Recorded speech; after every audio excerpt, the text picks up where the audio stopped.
Press club के जो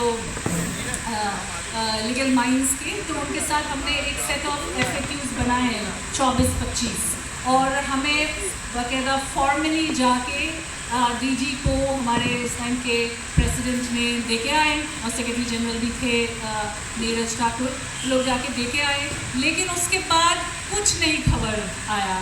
IT rules लागू हो गया, वो जो DPDP एक्ट लागू हो गया। उसके बाद हमने देखा अभी कि IT जो रूल्स 2021 के थे, अभी इसको ड्राफ्ट अमेंडमेंट सडनली ला दिया गया IT रूल्स 2026।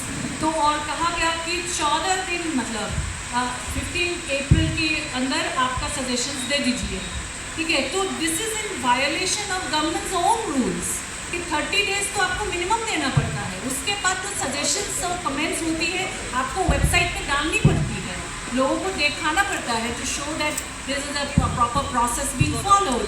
लेकिन यहाँ वो सब कुछ नहीं हुआ, और कल जब हमने वो सबमिशंस करे, शाम को हमें पता चला कि 30 डेज़ का एक्सटेंशन हुआ। ये कोई हमारे को मेहरबानी नहीं हो रही है, ये रूल्स फॉलो किया जा रहे हैं, और ये रूल्स कौन फॉलो करते हैं? ब्यूरोक्रेट्स फॉलो करते हैं। तो ब्यूरोक्रेट्स ही रूल्स ब्रेक कर रहे थे, तो अगर ब्यूरोक्रेट्स रूल ब्रेक कर रहे थे तो उनका सज़ा क्या है? क्योंकि हमारा सज़ा तो बहुत कुछ बनाया हुआ है जर्नलिस्ट का। यहाँ तो आप एक चिलिंग फैक्टर लाने की कोशिश कर रहे हैं, उसमें सबसे ज़्यादा इफेक्ट कौन करेगा? जो फ्रीलांसर है, बहुत सारे जर्नलिस्ट की नौकरियाँ गई है, तो आप खुद ही यूट्यूब चैनल, पॉडकास्ट कुछ करके वो लोग चल रहे हैं, कुछ जरिया लाइवलीहुड का निकाल रहे हैं, वो भी आप छीन रहे हैं। तो अगर आप वो छीन रहे हैं तो आप किस हक से छीन रहे हैं?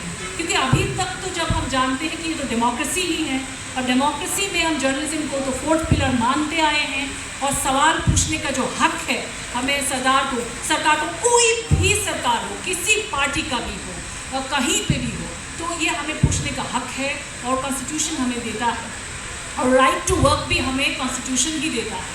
तो आज अगर आप लाइवलीहुड ख़त्म कर रहे हैं चिलिंग इफेक्ट ला के, तो आप किसका मतलब जर्नलिज्म क्या आप ख़त्म करना चाहते हैं? क्या इनडायरेक्टली आप हमें ये कह रहे हैं? अगर ये आप कह रहे हैं तो जुडिशियरी का रोल क्या है इसमें? क्योंकि ये तो एग्जीक्यूटिव डिसाइड कर रहा है। तो ये सारी चीज़ें बहुत कुछ हमारे सामने हैं।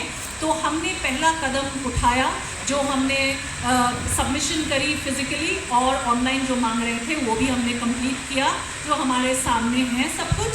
और किसी को अगर ज़रूरत है तो हम कॉपीज़ निकाल के रखें, वो हम देंगे। और दूसरी बात ये है कि और सारी संस्थाएं जो हैं, जर्नलिस्ट बॉडीज़ है, जैसे DG PUB में भी मेरे ख्याल कल सबमिशन हुई है, तो बहुत सारे ऐसे संगठनों ने सबमिट किया है, क्योंकि संगठनों को बुलाया नहीं गया है।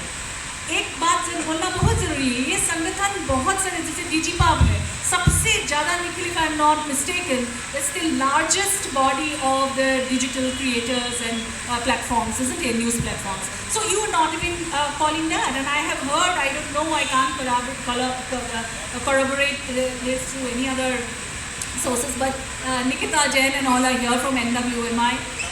हमने ये भी Ritika, I'm so bad with names. So she's there. So she will also talk here. What I have heard that people were, the secretary or some ministry officials were saying, DG PUB है क्या? So I'm actually quite surprised, because official invitation DG PUB को भी गया था during DPDP Act discussion. So suddenly ये एक loss of memory is quite worrying, you know. So, and they are not calling any journalist bodies, and we are all elected bodies. We are elected by fellow journalists. हम ऐसे ही नहीं बोल रहे हैं यहाँ पे, हमें मैंडेट है जर्नलिस्ट के बारे में हित में बात करनी। हाँ, प्रेस क्लब ऐसी एक जगह है जहाँ हम बैठ के यहाँ मस्ती करते हैं, एक दूसरे की बात सुनते हैं, सपोर्ट करते हैं, लेकिन इसका मतलब ये भी है कि अगर प्रेस फ्रीडम में कोई दिक्कत आएगी तो उसके लिए हम खड़े होंगे जर्नलिस्ट के साथ। हाँ, एक बात है, सारे जो मेंबर्स हैं ये सारे डिजिटल मीडिया माध्यम में नहीं काम करते, लेकिन ज़्यादातर लोग करते हैं, तो उनके लिए भी हमें खड़ा होना है। और most importantly, so many journalist are losing their jobs now, so most of them are getting into the digital platform, and जिसके वजह से लोग अब आजकल न्यूज़ जो है भारत में डिजिटल मीडियम में माध्यम में मिलने लगा है। क्योंकि हम जैसे रविश कुमार कहते हैं गोदी मीडिया, वो तो कंप्लीट है, तो गोदी मीडिया तो जनता के बारे में बात नहीं करेगा। So these kind of things are happening. So we thought that the next step would be like what we did during DPDP get everybody together, all the forces together who are work in the interest of freedom of expression and also press freedom. So today we have amongst us Nikhil Pahwa from DigiPub, who is also the founder of Medianama. I'm sure most of you know about that. So we'll invite him here to talk about us, tell us what are our worries. Okay.